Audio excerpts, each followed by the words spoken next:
अस्सलाम वालेकुम। मैं आपको खुश आमदीद करता हूँ सालार उर्दू पर। और हम पढ़ रहे हैं 10th क्लास की जान पहचान जो बुक है RBSC, और उसके जो नया सिलेबस है, जो नया मतलब उसमें सबक दे रखे हैं, उनको हम पढ़ रहे हैं। और इससे पहले जो हमने पढ़ा है उसके बारे में थोड़ा सा पहले डिटेल से पढ़ लेते हैं। सबसे पहले जो हमने पढ़ा है वो पढ़ा है हमद। हमद किसने लिखा था भाई? इस्माइल मेरठी ने लिखा था। और इसका जन्म जो है यानी 1844 में हुआ था। कब हुआ था? 1844 में मेरठ में हुआ था। 1917 में इनकी वफ़ात हो जाती है। हमद एक ऐसी नज़म होती है जिसमें अल्लाह ताला की तौसीफ़ व तारीफ़ बयान की जाए। अल्लाह ताला की तौसीफ़, तारीफ़ व तौसीफ़ बयान की जाती है, उसे हमद कहते हैं। ये चीज़ हमने पढ़ ली थी। इसमें पढ़ा था खुदा, चिड़िया खुदा की तस्बीह कैसे करती है। शायर ने जो उनके चहचहाने को ही खुदा की तस्बीह कहा है। उसके बाद में हमने पढ़ा है बेतकल्लुफ़ी। बेतकल्लुफ़ी सिन्फ़ के एतबार से एक इंसाइया है, और ये लिखा है कन्हैयालाल कपूर ने। किसने लिखा है? कन्हैयालाल कपूर ने लिखा है।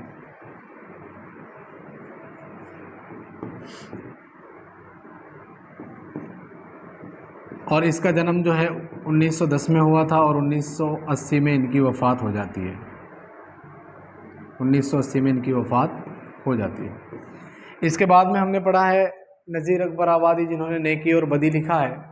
और जो आज हम पढ़ने वाले हैं, नज़ीर अकबर आबादी का जो जन्म है वो हुआ था 1740 में। 1830 में उनकी वफ़ात हो जाती है। इनका असल नाम क्या था? वली मोहम्मद था, और ये दिल्ली में पैदा हुए थे। आज जो हम पढ़ने वाले हैं वो है मीर तकी मीर। आज जो हम पढ़ने वाले हैं वो क्या है? मीर तकी मीर। यानी जो आज हम पढ़ेंगे मीर तकी मीर। देखो, मीर तकी मीर जो हैं ये अकबराबाद में पैदा हुए थे। और इसके बारे में मैं आपको जानकारी दे दूं, इसका जन्म 1722 में हुआ था। और 1722-23 में बताता है, कुछ किताबों में 23 भी दे रखा है, लेकिन 1722 हमारा NCERT जान पहचान में दे रखा है, तो वो हम उसी को सही मानेंगे। 22-23 अगर लिख दोगे तो भी हमारा गलत नहीं होगा। यानी ये आगरा में पैदा होते हैं 1722 को। कब होते हैं? 1722 को। यानी 1722 को 22 या 23 में आगरा में पैदा होते हैं। कहाँ पैदा होते हैं? आगरा में। यानी आगरा को ही पुराना नाम जो था वो अकबराबाद था। क्या नाम था? अकबराबाद। यानी उसको अकबराबाद ही बोलते थे। और इनकी जो वफ़ात है 1810 ईस्वी में हुई। यानी इन्होंने गज़ल और शेर व शायरी की दुनिया में अपना जब कदम रखा, और तो भी बड़े ही बेहतरीन शायर उभर कर आए, और इनको आगे चलकर एक उर्दू गज़ल का इमाम भी समझा जाता है। उर्दू गज़ल का इमाम भी समझा जाता है। उर्दू गज़ल का इमाम किसे कहा जाता है? मीर तकी मीर को। और इनके लिए एक लक़्ब था खुदाए सुख्न। कौन सा लक़्ब था? खुदाए सुख्न। खुदाए सुख्न के लक़्ब से इसको याद किया जाता है। और इन्होंने जो मसनवियाँ लिखी हैं, 16 इश्क, बहार इश्क और दरियाए इश्क, इनकी 3 मशहूर मसनवियाँ हैं। और इन्होंने एक अपना समाहियात, अपनी खुद की समाहियात ज़िक्र मीर के नाम से लिखी है। और निकातुश शोरा, जिनमें बहुत सारे शायरों का, शोराओं का तज़किरा है, वो है। आज जो हमें इसकी समाहियात पढ़ने वाले हैं,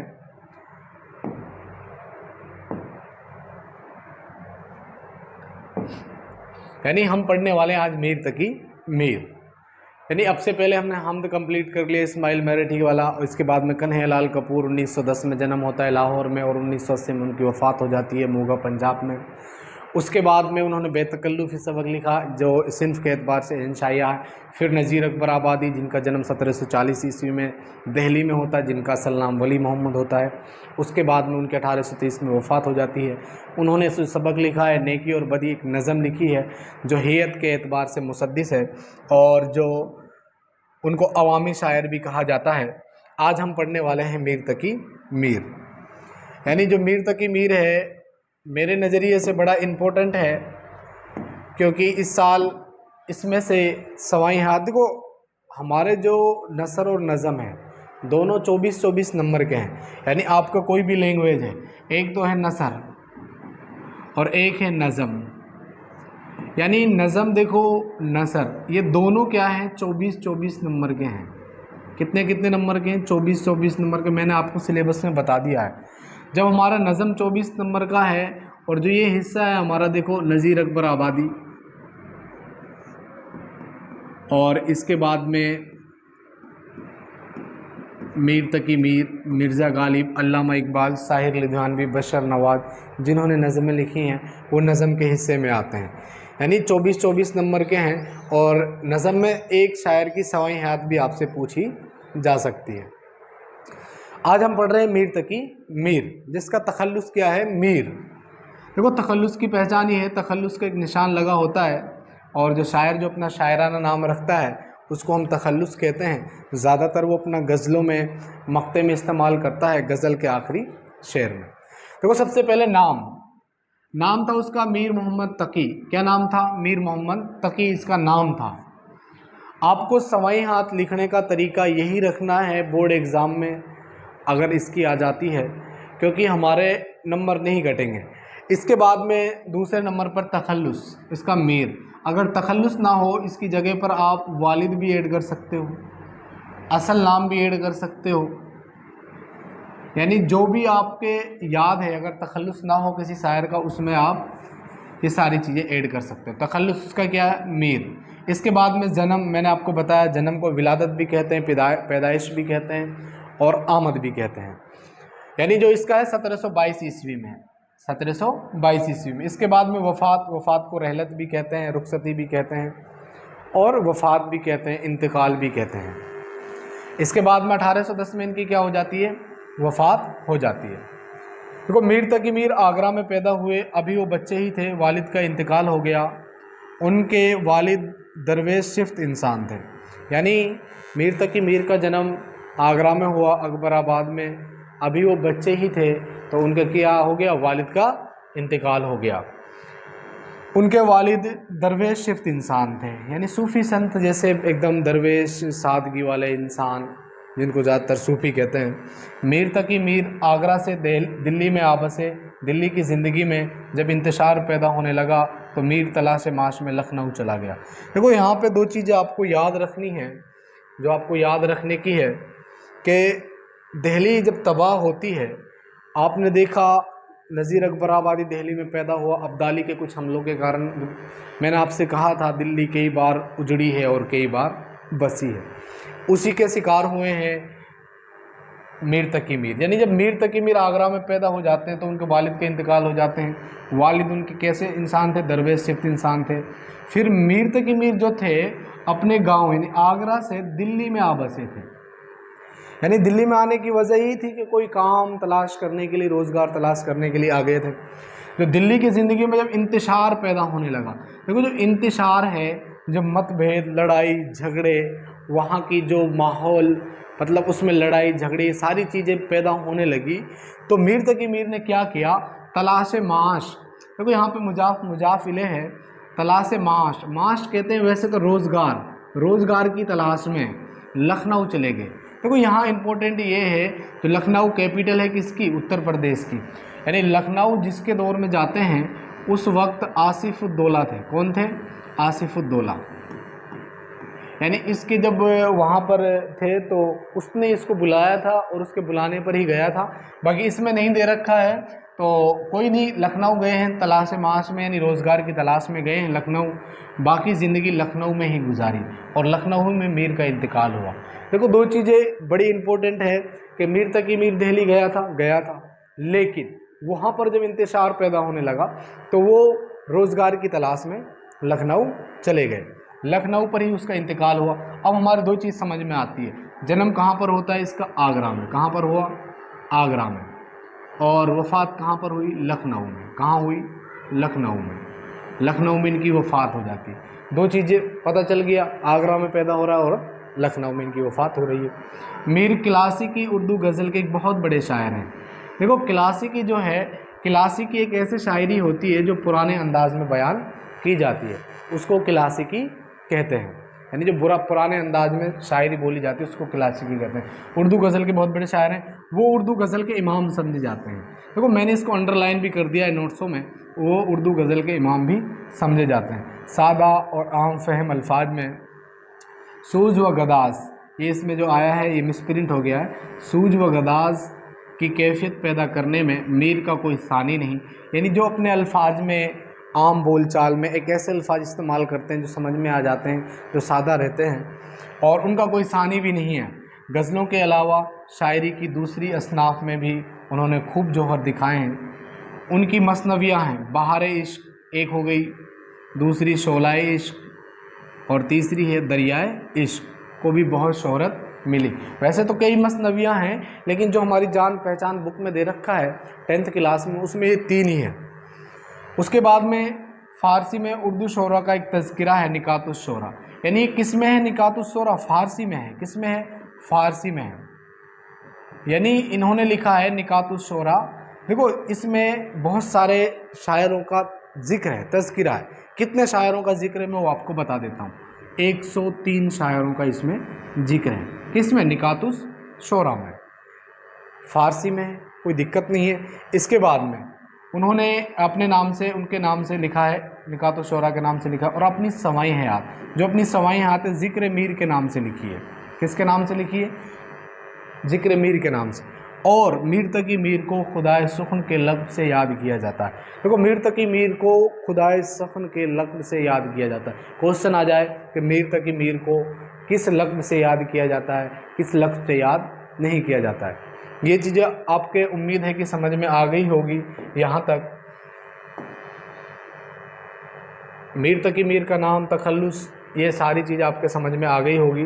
जो कल जो हैं वो हम गज़ल के बारे में आज ही समझ लेते हैं। इन्होंने जो गज़ल लिखी है, देखो पहले इसके बारे में समझ लेते हैं, इसका जन्म कब हो रहा है। देखो इनका आज हमने जो पढ़ा है वो पढ़ा है, सबसे पहले पढ़ा है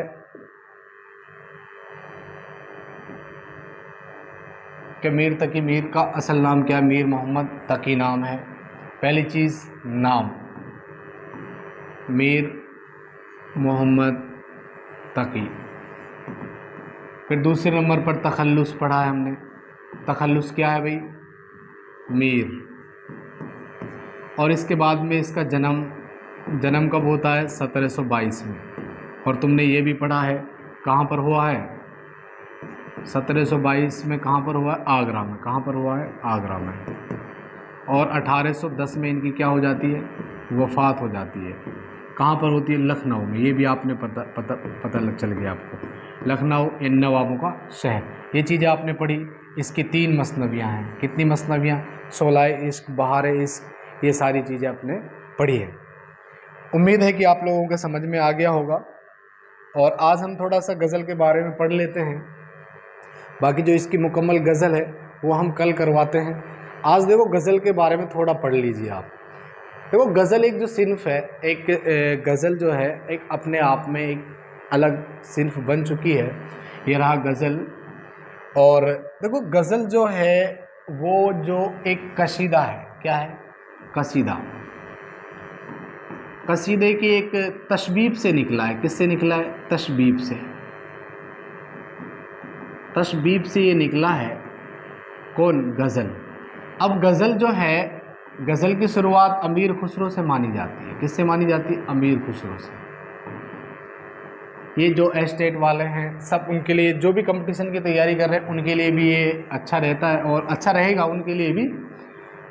और मैंने तो ज़्यादा मुकम्मल तौर पे इनकी सवाई हाथ नहीं लिखी है, बस 10th क्लास के सिलेबस के अकॉर्डिंग और जो एस्टेट का जो सिलेबस है उसके अकॉर्डिंग ये लिखी है।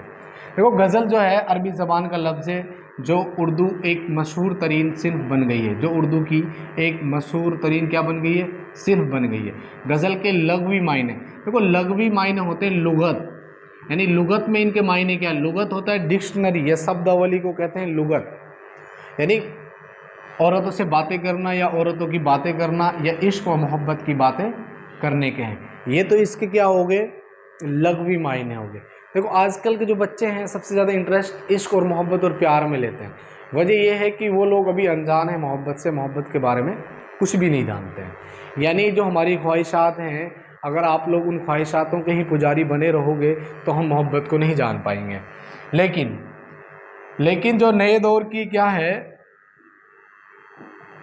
लेकिन जदीद दौर में गज़ल का दायरा बड़ा हो गया। यानी आज नए दौर में इसका जो दायरा है वो कैसा हो गया है, बड़ा हो गया है।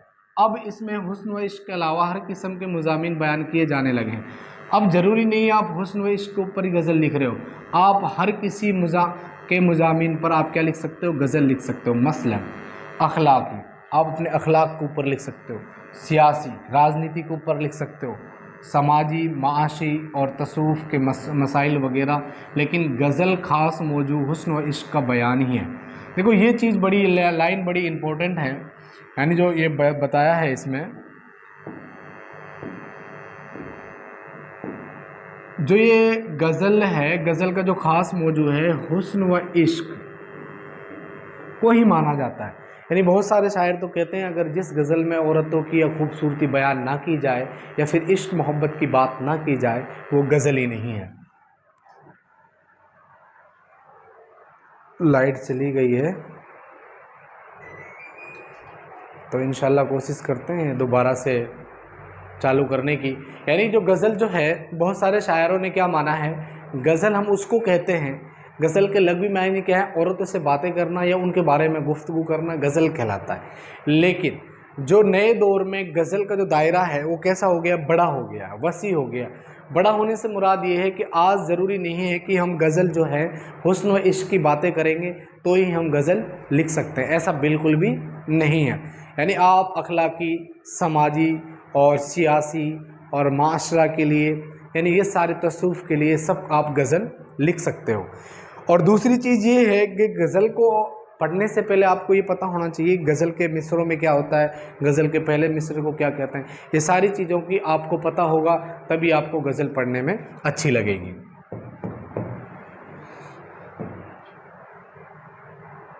यानी जो गज़ल के बारे में हम पढ़ रहे हैं तो मीर तकी मीर ने लिखी है पहली गज़ल, उसके बारे में हम पढ़ा है और उसको फिर गज़ल की हमने थोड़ी सी वो बयान कर दी है कि मतलब गज़ल किसे कहते हैं किसे नहीं कहते हैं, और गज़ल के लग़वी मायने भी हमने आपको बता दी हैं और अभी ये भी बताएंगे आपको गज़ल किसे कहते हैं, और ये सारी चीज़ हमने आपको करा दी है।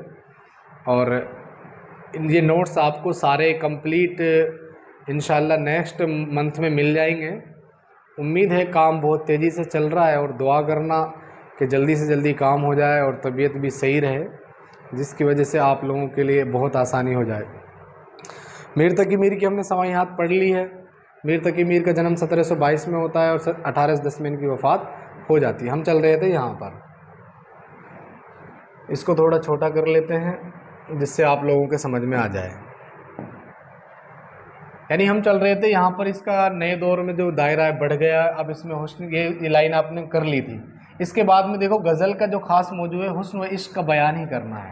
यानी जिस गज़ल में अगर हुस्न व इश्क की बात नहीं की जाएगी तो बहुत सारे शायरों ने तो गज़ल ही नहीं मानी है, क्योंकि यह सिर्फ इसी के लिए मखसूस है। मखसूस कहते हैं ख़ास है, इसी के लिए मशहूर है। फिर देखो दूसरी चीज़ मतले, गज़ल का पहला शेर जिसके दोनों मिसरे हम रदीफ़ और हम काफ़िया होते हैं मतले कहलाते हैं। अब देखो सबसे पहले मतले को समझ लीजिए आप, ये सबसे बड़ी चीज़ ये है, अगर आपके मतले समझ में आ गया तो आपको सब कुछ समझ में आ जाएगा। यानी दुनिया का कोई भी शेर है वो सारे के सारे क्या होते हैं, मतले होते हैं। क्या होते हैं, मतले होते हैं।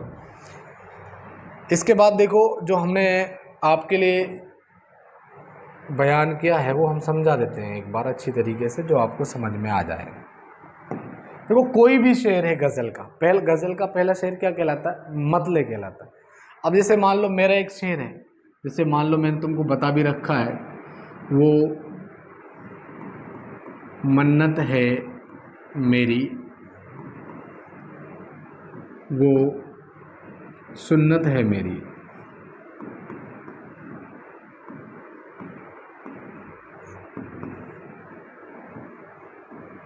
लोगों को क्या पता अकील वो जन्नत है मेरी। अब देखो मतले किसे कहते हैं, एक चीज़ आपको हमेशा याद रखनी है, गज़ल के अंदर रदीफ़ और काफ़िया पाया जाता है। सबसे पहले ये चीज़ देखनी है कॉमन लफ्ज़ कौन कौन से हैं। कॉमन देखो, आपको कॉमन मिल रहा है है मेरी। ये देखो मिसरा कहते हैं एक लाइन को। मिसरा किसे कहते हैं भाई? एक लाइन को क्या कहते हैं? मिसरा कहते हैं। और जब दो मिसरे बन जाते हैं तो वो एक शेर बन जाता है। क्या बन जाता है? शेर बन जाता है। ये चीज़ भी आप अच्छी तरीके से पढ़ लीजिए। यानी अगर आपसे कह रहा है पहले शेर में मतले आ जाए, पहले शेर में मतले आने से मतलब ये है, मतले यानी रदीफ और काफिया आने से मतलब ये है दोनों मिसरे में क्या पाया जाए? रदीफ और काफिया पाया जाए। ये होता है हमारा मतले। एक लाइन को क्या कहते हैं? मिसरे कहते हैं। और दो लाइनों से मिलकर क्या बनते हैं? मतले बनता है। और देखो इसमें है मेरी बिल्कुल एक है, तो ये क्या हो जाएगा? रदीफ हो जाएगा। देखो रदीफ जो है, रदीफ के मायने तो हैं घुड़सवार के पीछे बैठने वाले के। और दूसरी चीज़ ये है कि गज़ल के अंदर जो एक जैसे हरूफ होते हैं, कॉमन जो होते हैं, उनको क्या कहते हैं? रदीफ कहते हैं। अब इसके बाद में देखो काफिया को तलाश करना है।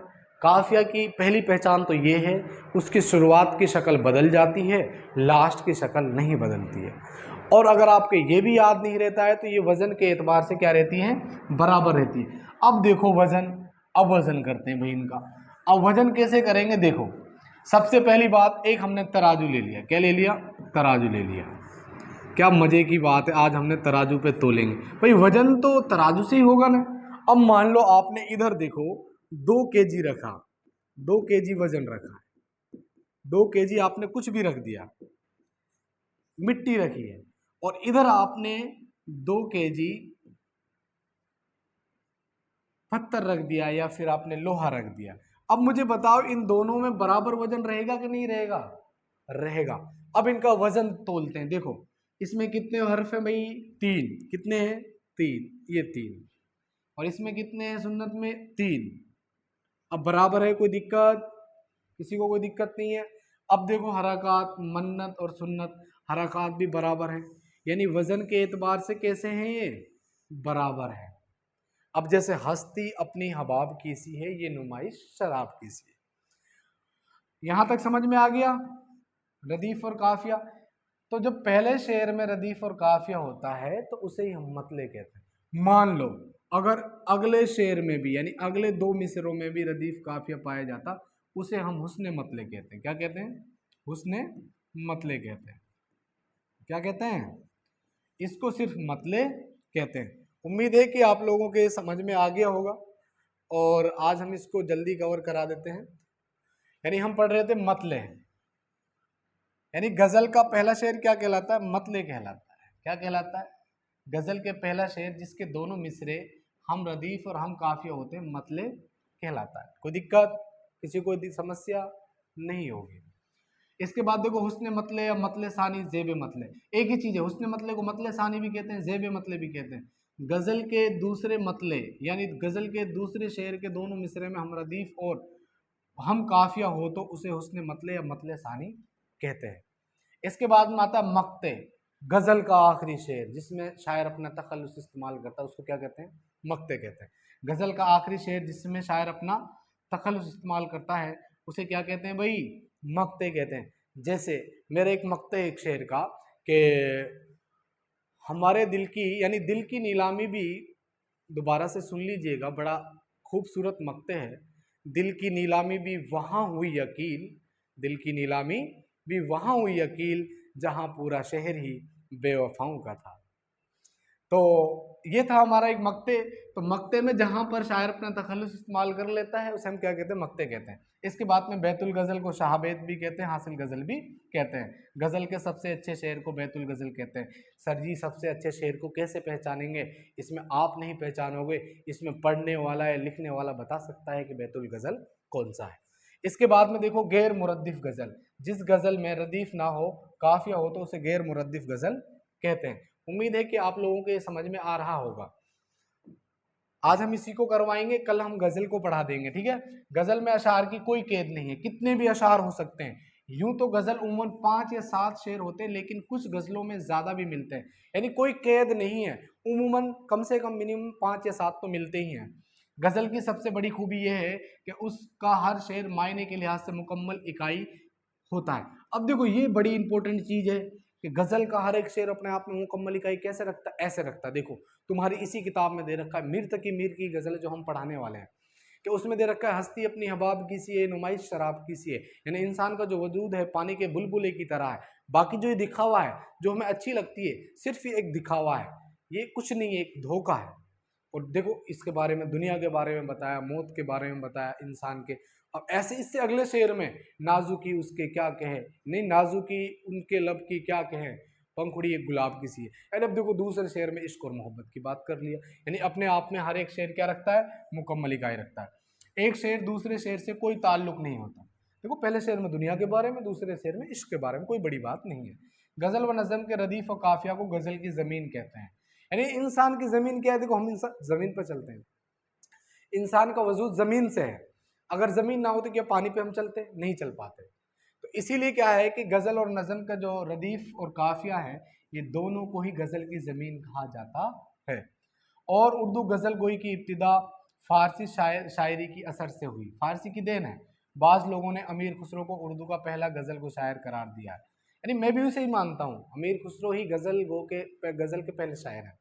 इसके बाद में तगज़ुल, सबसे इंपॉर्टेंट चीज, अरब शेरा जब अपनी माशुकाओं का सरापा खींच। देखो ये चीज नहीं दिख रहा होगा, इसको और ऊपर कर देते हैं थोड़ा सा। देखो तगज़ुल कहते हैं अरब शोरा जब अपनी माशुकाओं का सरापा खींचते या उनके हुस्न व जमाल की तारीफ बयान करते, उनकी मोहब्बत में अपने दिली जज्बात को इजहार करते, तो इस अमल को तगज़ुल कहते हैं। क्या मज़ेदार बात है। यानी जो आशिक है अपनी महबूबाओं से अपनी इजहार मोहब्बत कर रहे हैं कि मैं तुमसे बहुत प्यार करता हूँ, तुम बहुत अच्छी हो, तुम्हारे कितने हसीन बाल हैं, यानी तारीफ कर रहे हैं उनकी मोहब्बत में, तो उसे हम तगज़ुल कहते हैं। अब गज़ल किसे कहते हैं बताओ? सर जी गज़ल तो उसे कहते हैं जिसमें औरतों की बातें की जाए। बड़ी अच्छी बात है, गज़ल उसे नहीं कहते हैं। देखो जिसे तगज़ुल कह रहा है, इज़हार मोहब्बत में बातचीत कर रहा है, उसे तगज़ुल कह रहे हैं। और अगर इज़हार मोहब्बत में अशार बोले जाएं, शेर व शायरी की जाए, उसे हम क्या कहते हैं, तगज़ुल कहते हैं। कोई दिक्कत किसी को नहीं है? तो आपके उम्मीद है कि आप लोगों के समझ में आ गया होगा। ये गज़ल के बारे में हमने थोड़ा सा इसलिए पढ़ाया जिससे आपको कल आपको जब हम पढ़ाएं तो आपको पढ़ने में आसानी हो जाए। दूसरी चीज़ ये है कि आप घर पर बेइंतहा मेहनत करो। और जो आज के दौर की मोहब्बत है, गज़ल से हमको सीखना चाहिए कि जब जितने भी आशिक लोग हैं सबके घर बर्बाद हो गए। ये जो हमारी ज़िंदगी एक बार ही मिली है, बार बार नहीं मिलेगी। इंशाल्लाह फिर गज़ल में मिलेंगे अगली बार नेक्स्ट वीडियो में। खुदा हाफिज़ इतने के लिए।